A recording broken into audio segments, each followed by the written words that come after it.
Hey guys, welcome back to the channel today. So I'm going to talk about some scales I built for a 1911 45 caliber handgun that I have. It's currently at a friend's house. That's why they're not on it right now. We'll get those put on here and I'll show some pictures at the end of the video. But for now, this is rosewood. I was going to make them out.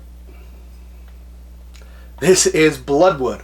I was going to make them out of rosewood, but these are the first pair I've ever made. And then looking at rosewood compared to the bloodwood, the cost of the rosewood is like double. It's just astronomical right now with the price of things. So I decided to make them out of bloodwood.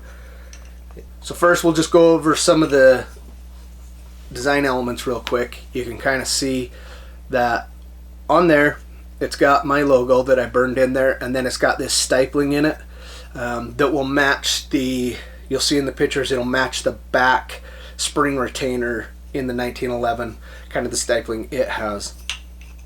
Now I don't have a CNC machine, so mine's not as perfect, but it looks good, at least to me.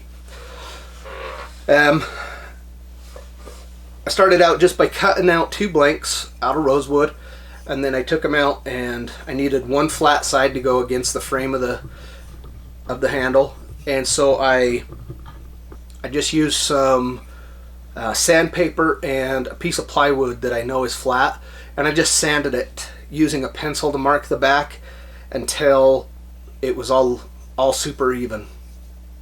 From there I drilled the holes in here, and that was a little bit of fun because that dimension is really critical between the holes, and there's also some steps in there where I had to use some Forstner bits to drill to a certain depth and then drill through with a little teeny drill to get the center on the other side, but I managed to do that. In the beginning, when I did it, I have these that are the originals that I had on the gun, and I use them to create a drawing of the scales with all the radiuses and hole locations and everything. And I typically do that on everything I build. I make some sort of a drawing to reference like notes and stuff that I need to remember, like the critical hole dimensions, the depths, things like that.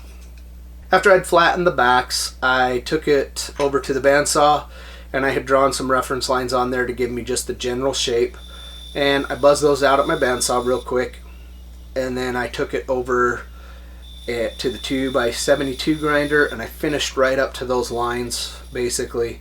Then I ground this radius on here, and the radius on the top here is different than the radius on the bottom. The radius on the top is a little tighter than the one on the bottom, because it's wider at the bottom by I think about a ½ inch if I remember correctly. And I just worked that slowly on my 2x72 until I got really close to where I was wanting to be, and then I took it out and I hand sanded it down to final dimensions. Used a rasp to create this little nook for the safety clearance, a rasp as well to create these back pockets to clear the retainer pin on the spring retainer, and that was basically, they were very roughed in. Once they were roughed in, I drew a grid pattern on there with a pencil, in very light pencil. I drew the center line each way, and then off of those center lines I drew a grid pattern to give me a reference on how to create this stippling and where to start and stop, basically, so that there would be some type of uniformity. You know, granted they are not perfect. This is the first time I've done it, but I think they look pretty damn good. So I used my Dremel, a little 1/8 inch round burr, to create the stippling in here. And like I said, I just used that grid pattern and worked up and down the scale until I had it all done. And then I took it inside, and once that was done, I did some light sanding on it just to break some of the burrs off of it and whatnot. and I printed out a little logo. You'll see it in the videos of me doing it on my printer, and I cut that out, used some glue, and I stuck it right in the center. And that was going to give me my reference because I burned in the logo with a wood burning pen. In fact, this one right back behind me. I'll put a link down in the description if you're interested in that. It's not very expensive, but it comes in handy for a lot of projects, and it comes with a lot of tips. But I burned that logo in, and once I got the initial burn in, I scraped off the paper and then worked on getting it to the depth, because I worked really slow at it. This Bloodwood has a lot of oil in it, so if you just sit there, it's kind of like deep frying something. It makes it look really bad. So I worked really slow, cleaned the tip a lot, until I had the logo burned in how I wanted it.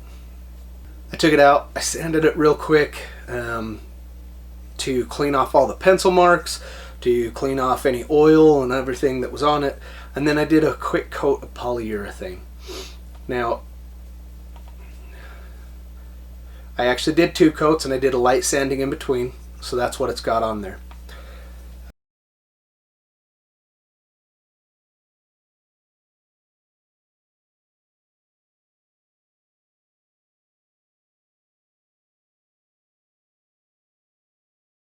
I'm going to leave you guys with some pictures of the final product of the scales put onto the gun. If you like the video, hit like, subscribe, hit the little bell icon, all the good stuff that helps me with the YouTube algorithms, kind of build my channel, as well as go to my Teespring store, get yourself a shirt or something with my logos on it.